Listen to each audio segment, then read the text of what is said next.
Good morning. Do you know where we are? For a while I haven't changed the scenario much, but maybe you recognize some things here.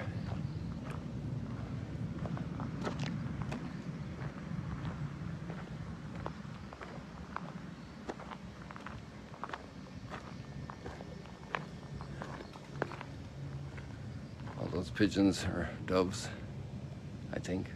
Maybe. Sorry about that if I chopped somebody's head there. Something that the prophet is doing today, the prophet Elijah. So we're here at the end of about a mile south of Magdala, and we've had a very heavy cloud there on the horizon, so waited a little bit for you to get to see the sun. It's fighting with the cloud. It came out a little bit more about 1 minute ago.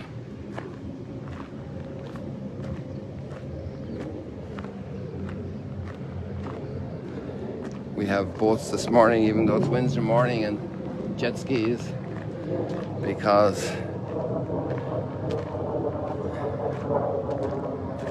it's Shavuot, the Feast of Tents, 50 days after the Passover. And that's why we have Pentecost, but if you remember, we're on different calendars this year, because there was an extra month in the Jewish year.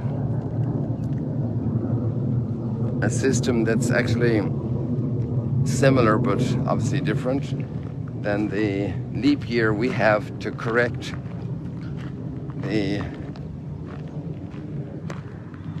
passage of time, the way we measure it, the way we count it. So I came through the camping site up there north of us about 15 minutes ago, and it's filled with tents. They're mostly local Arab Muslims, primarily, I would say, from here, from northern Israel that are camping out because it's a day off. So many different areas of work are closed for the feast day of Shavuot, of Pentecost, the 50 days after the Passover. It's actually the time of the celebration of the law. And today we are going to be for a while, because we have 3 chapters in Matthew dealing with the Sermon on the Mount. And today we have a very powerful text about the law, that Jesus didn't came to change the law. Not one iota of the law, it's a famous expression. Right in the middle of the screen is where you have the Mount of Beatitudes there, just above the lake. I can't do better for you with the haze.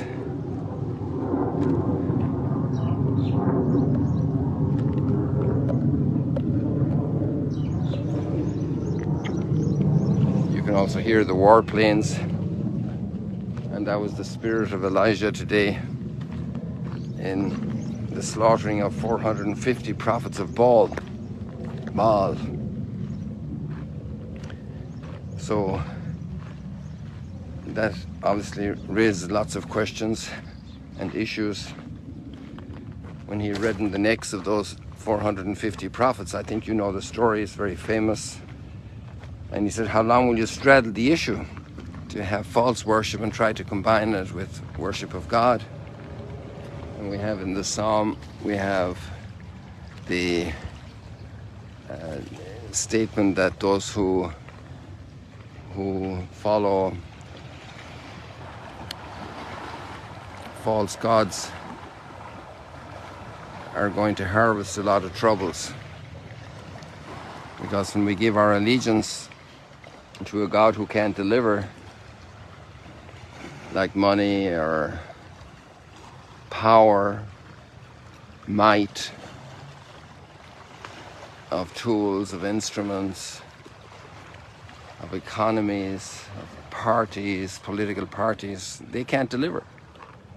They might deliver for an hour or a month or a year or a generation or one regime, but at the end of the day there's going to be terrible suffering coming from false worship, false allegiance, false bondage. It actually becomes bondage. And then one needs freedom and seeks freedom, and God will always come back to give us freedom. It's amazing. He'll always come back to give us freedom. Always, always. Because He's faithful. And yesterday we skipped the first reading of Elijah, which is also a very beautiful, incredible story, where you have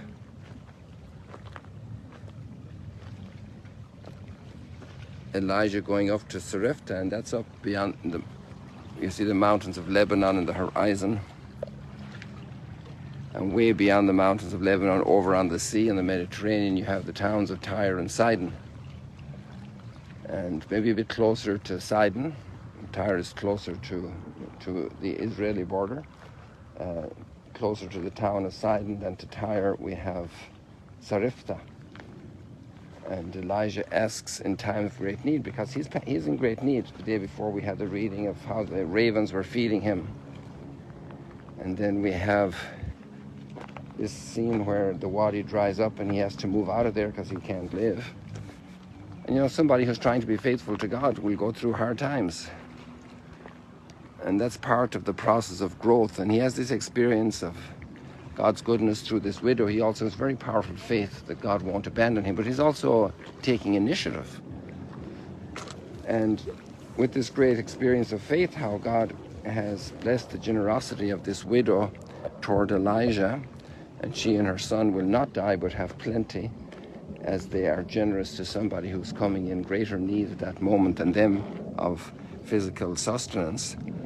We think of the immigrants, we think of all the people in need, people who are sick, people who are broken, who are suffering depression, people who are in great need, in great confusion.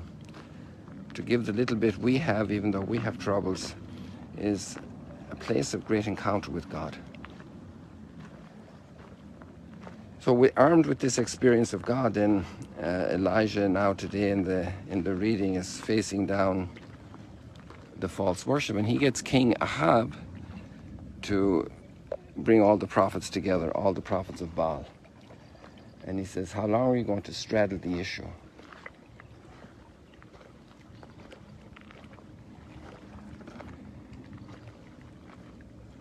One downside of this story is that a lot of religious fanatics have taken a sword in their hand to eliminate others. And maybe back in those times, it's a tad more excusable, because the human anger and the human reactions are so in need of civilization, of transformation. But after Calvary, the disciple of Jesus has to have a completely different attitude. Love your enemies. Do good to those who persecute you. Not only share your few meager assets with people in greater need than you.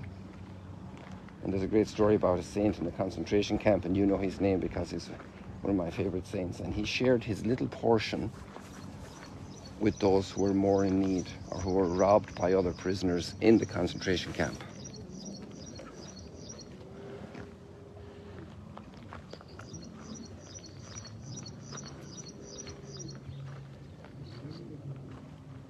There are beautiful lights in those stories, but there are also there's a great need of redemption, a great need of redemption of dysfunctional humanity. And thanks be to God, we're in a different place today in many parts of the world, because we have great respect for the person. We have great respect for the person who may be trapped or situated or located or thus educated in a faith that's not our faith.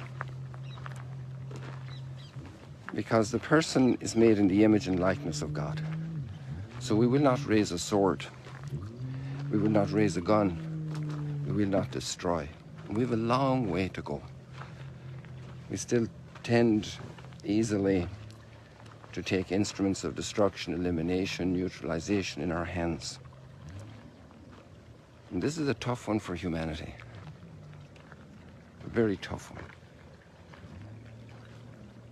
This is a crisis. Humankind has to learn to deal with the great challenge of the other, and how to educate the other and how to encounter the other. And it's not like there's a shortage of destruction of the other. And we just think of how many missionaries are killed, how many priests are killed every year. Even in countries that claim to be religious, but there's such a breakdown. And if you go to, well, some countries, we don't want to name them now, but priests are regularly murdered every year. In various countries, you can look at the stats, just Google that topic. We don't need to get into it more concretely. So the world still lives according to that logic of eliminating the one who is different.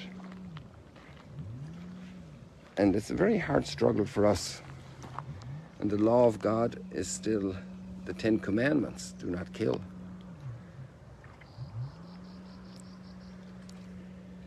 Do not lie, do not cheat, do not steal. It's the basis of any society and the way God has created us. We saw yesterday the ants were working together, collecting food, and they behave in a society. But we have free will and selfish interest, brokenness, dysfunctionality that needs redemption.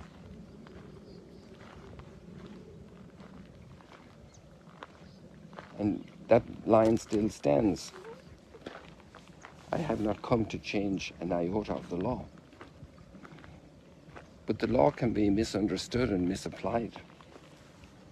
And one example is very clear, if you're bringing your offering to the Lord in the temple, and that was mandated by the law, but there you remember your brother has something against you, go first and reconcile with your brother.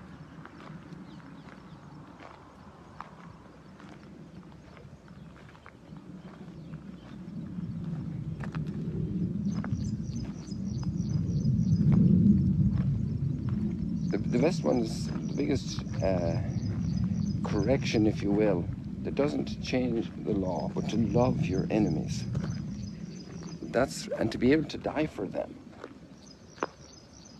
And this is the extraordinary revelation of God's love that sets a whole new standard for how we humans need to interact.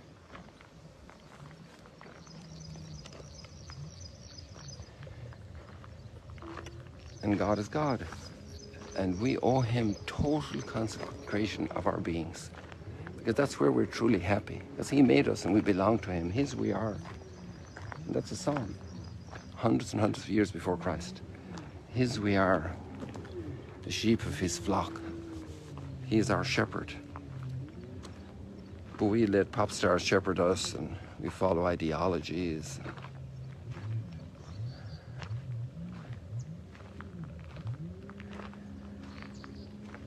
We sacrificed human beings because they affect our standard of life. It's amazing,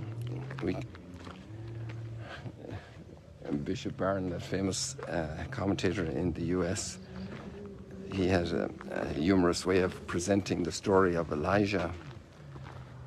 And so after all this trouble, we're probably going to see it in the readings the next days, Elijah heads to Mount Sinai. And he's in depression because Jezebel, Ahab's wife, the king, wants to do with him what he did to the 450 prophets of her religious outlook. And God said, "Why'd you come here? I didn't call you. Go back."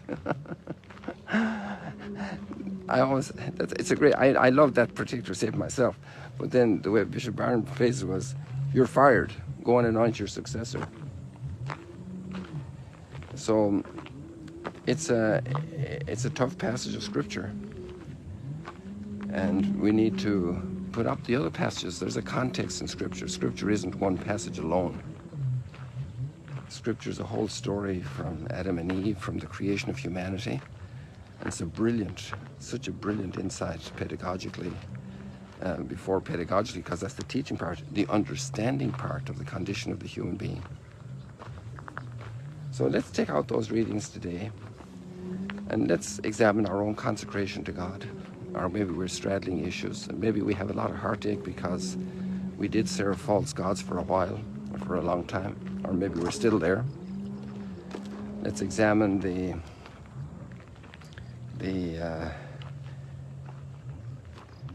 way we deal with others of different opinions, and the conversations we have about these things, about politicians, about people of different stripe. Do we deal with them the way Jesus would deal with them? He set a new standard.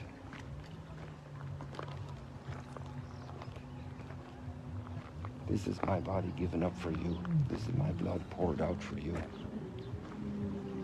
It wasn't just a theory. It wasn't a philosophical theory. It wasn't a political theory he gave us.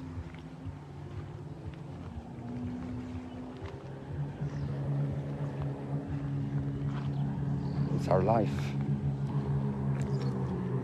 And following him, we may have troubles in this life, but we're on a road to interior depth of fulfillment, of true satisfaction, of beatitude, which is the opening line of these scriptures.